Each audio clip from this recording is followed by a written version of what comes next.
Salut les plantes addicts. Alors aujourd'hui, j'avais envie de faire avec vous un petit bouture tour parce qu'en fait j'en ai plein qui traînent à la maison et voilà, je voulais vérifier avec vous s'il y avait des racines, si ça marchait, quelles étaient mes bonnes expériences ou mes mauvaises expériences. Et puis bah voilà, commençons tout de suite, c'est parti. Alors, on va commencer par un gros fail. J'avais acheté un tout petit Strelitzia, un oiseau du paradis. Et en fait, il y avait deux pieds dans le pot. Donc, j'ai voulu faire ma maline et séparer ces deux pieds. Donc, il y en a un qui va très très bien. Le voilà. Donc, il fait des feuilles et tout. Enfin, nickel. Et le deuxième, je sais pas du tout ce qui s'est passé. Ouais. Ouais, ça pique les yeux. Alors là, du coup, je vais tout couper. Et en fait, j'ai vu qu'il me faisait une nouvelle feuille là. Donc, comme dit ma mère, tant qu'il y a du vert, il y a de l'espoir. Donc, je vais couper ça tout de suite. Euh, c'est ridicule, mais il y a de l'espoir. Donc voilà, la première bouture, c'était le gros fail de la collection. Ensuite, on va passer à une bouture de Rhaphidophora tetrasperma qui est en terre, sphaigne et perlite et un petit peu d'osmocote depuis, je crois que c'était au mois de mai ou au mois de juin. C'est une bouture que j'avais récupérée, donc que j'avais un peu piqué. Et en fait, il se passe absolument rien. Donc, j'avais envie en fait de vérifier au moins qu'il y ait des racines, mais j'ai pas non plus envie de la stresser, la bébé plante là. Et puis la feuille est saine, elle va très bien. Donc en fait, je vais pas l'embêter. Pour faire une bouture de Rhaphidophora tetrasperma, il vous suffit en fait, comme les philodendrons, les monstera, de couper sous un nœud et de la mettre soit en eau, soit en sphaigne, le temps qu'elle racine. Et quand elle a des longues racines, vous pouvez la mettre en terre. Mais je crois qu'il faut être hyper patient finalement. Moi, j'étais hyper pressée d'avoir cette plante en grand. Mais là, je commence un peu à désespérer, quoi. En plus, là, on va arriver en automne, donc si je sais bien qu'elle va pas pousser tout de suite. Une autre bouture que j'ai faite il y a vraiment pas longtemps, celle-là, c'est un pothos exotica. Donc la feuille est hyper grande et un peu tachetée d'argenté avec des paillettes. Enfin, la plante est folle. Elle était déjà racinée, donc là, je l'ai juste mis dans un terreau avec... Pourquoi il y a une bille d'argile? Dans un terreau avec de la perlite. Comme elle est vraiment toute neuve, elle, je sais, enfin en plus je sais qu'elle a des bonnes racines et tout, donc je m'en fais pas pour elle, je la laisse dans ma petite serre, enfin en fait c'est juste une boîte en plastique, collée à la baie vitrée, et puis je sais que ça va pousser, ça va prendre un peu de temps pareil, mais bon. Les plantes, ça apprend aussi la patience, quoi. Ensuite, là c'était pas une bouture, enfin si, c'était un rejet en fait d'une plante que j'ai acheté à quelqu'un sur Facebook. C'est un Alocasia sarian. Quand je l'ai reçu, il était rikiki, genre il arrivait là à peu près. Et là, il m'a sorti une autre feuille, mais trop beau. C'est trop beau. Par contre, il a un système racinaire de malade. Voilà, il n'y avait pas tout ça hein, quand je l'ai mis en sphaigne. Donc, je vais le changer de pot et je vais rajouter de la sphaigne en fait. Je ne vais pas le mettre en terre. Ce genre d'alocasia, pour le mettre en terre, il faut attendre qu'il y ait au moins 4-5 feuilles. Donc là, bon, j'en ai deux. Donc on va juste mettre en sphaigne, humidifier bien sûr, et puis voilà. Alors j'ai trop peur. Comment faire? J'ai trop peur de casser les racines en le sortant du pot en fait. Ouais. Comme j'ai hyper bien tassé, ça va être chaud patate pour moi en fait là.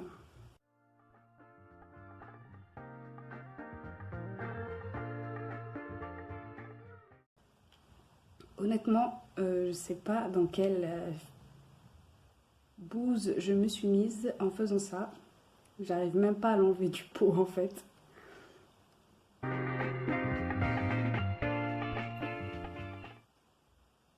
J'ai réussi, c'est bon. Ok, donc je vais juste rajouter de la sphaigne autour des racines, de la sphaigne que j'ai fait tremper depuis quelques minutes. Hop, je fais juste une boule, comme un kokedama en fait, je fais juste une boule autour.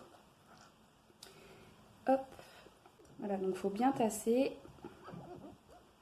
Faut pas avoir peur, hein, parce que du coup la sphaigne c'est mou, donc il y a quand même peu de risque que vous cassiez des racines en faisant ça.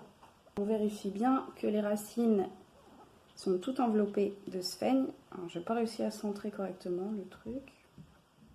Voilà, petite beauté. Mon alocasia sarian est rempoté entre guillemets. Autre bouture que je voulais vérifier, c'était celle-ci. Donc c'est une orchidée bijou. Ses feuilles sont dingues et un peu veloutées comme ça, c'est trop beau. Je l'ai acheté à une nana sur Instagram et qui m'avait conseillé de la mettre en sphaigne. Quand je l'ai reçue, elle était vraiment à peine racinée, donc là je l'avais mise comme ça. Et voilà, donc là je vois pas de racines dépasser encore du pot. Donc je vais la laisser tranquille aussi et la remettre dans sa petite serre. Ensuite il y avait celle-ci.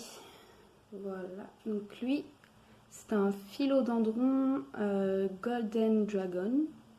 Superbe accent anglais. Et j'avais mis à raciner donc, dans la sphaigne aussi. Et il n'y a pas de racine qui dépasse de la sphaigne. Je suis quand même curieuse, mais si c'est la même galère à dépoter que le sarian, je vais peut-être éviter en fait. Je vais le laisser tranquille aussi, sa feuille se porte très bien. Donc voilà, donc là c'est pareil que pour le tétrasperma, j'avais coupé sous un nœud et puis je l'ai mis direct en sphaigne pour le faire raciner.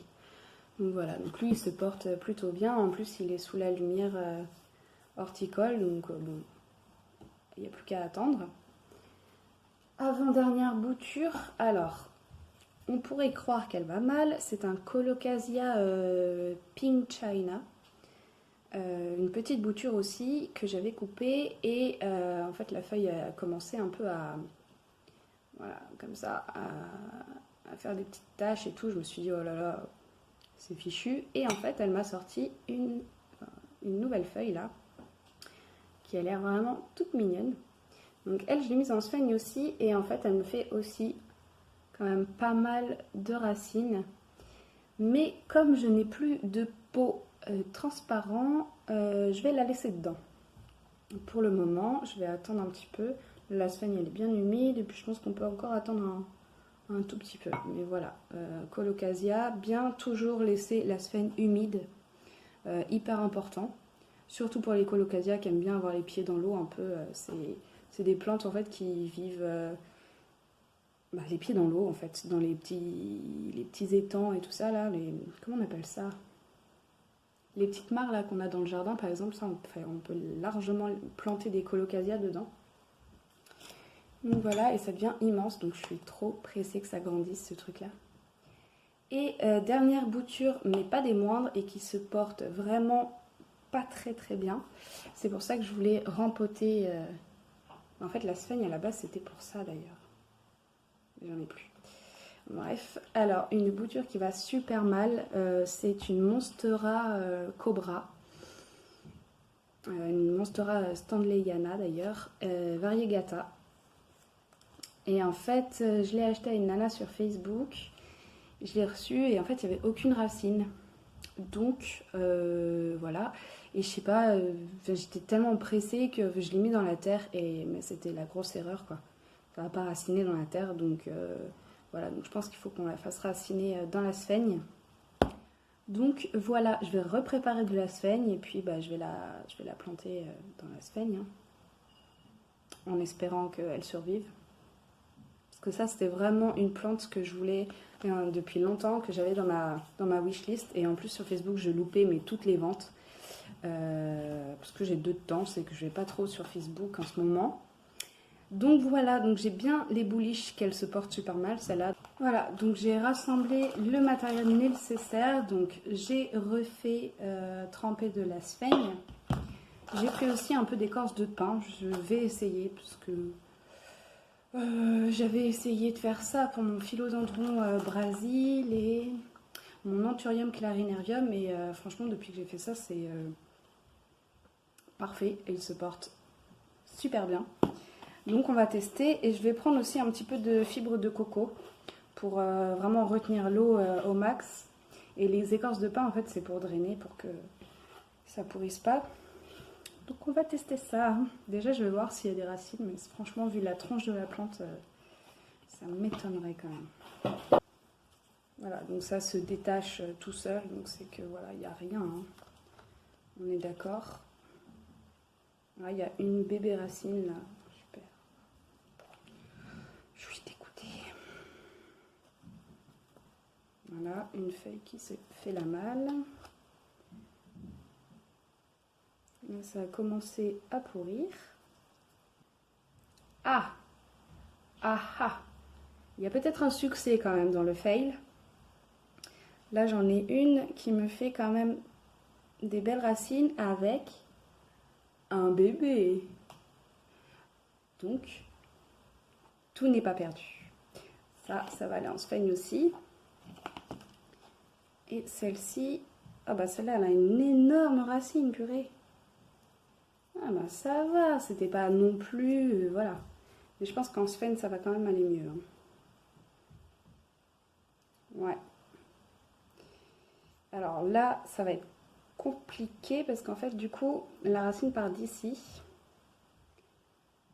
Et là, il y a une feuille. Donc, est-ce que je couperai pas par là pour essayer de refaire une bouture, en fait? Moi, je dis, les expériences, ça se tente. On va tester ça. Je vais couper là. Faut que j'ai peur quand même. Non, allez. Je vais le faire. Voilà. Hop, c'est parti. Sphaigne, écorce, bim bam boum. Donc, j'ai mon mélange de prêt. Dans le pot, je vais juste faire un trou et planter ça. Hein, tout bêtement. Donc ça, là.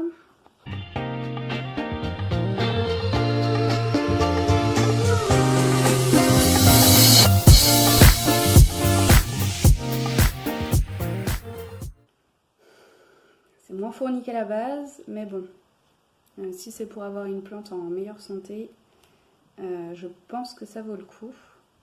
On va voir, je vous tiendrai au courant. Je pense que je referai souvent des petits boutures tours de temps en temps, parce qu'on a toujours un peu de boutures qui traînent. Si vous avez des conseils à me donner pour les boutures qui ne vont pas bien ou voilà, ou qui poussent pas, je veux bien que vous me les envoyiez. Si aussi si vous êtes débutant en plantes et que vous vous lancez dans le bouturage et que ça ne marche pas du premier coup, faut pas se décourager. Moi j'ai perdu plein de boutures hein, donc, et pourtant j'en fais encore. Donc c'est pas grave en fait, il faut juste tester, faut faire des expériences. Et puis voilà, et puis une fois que ça marche, ben vous savez que vous avez chopé le truc pour cette plante là. Et puis voilà. Donc voilà, cette vidéo est terminée.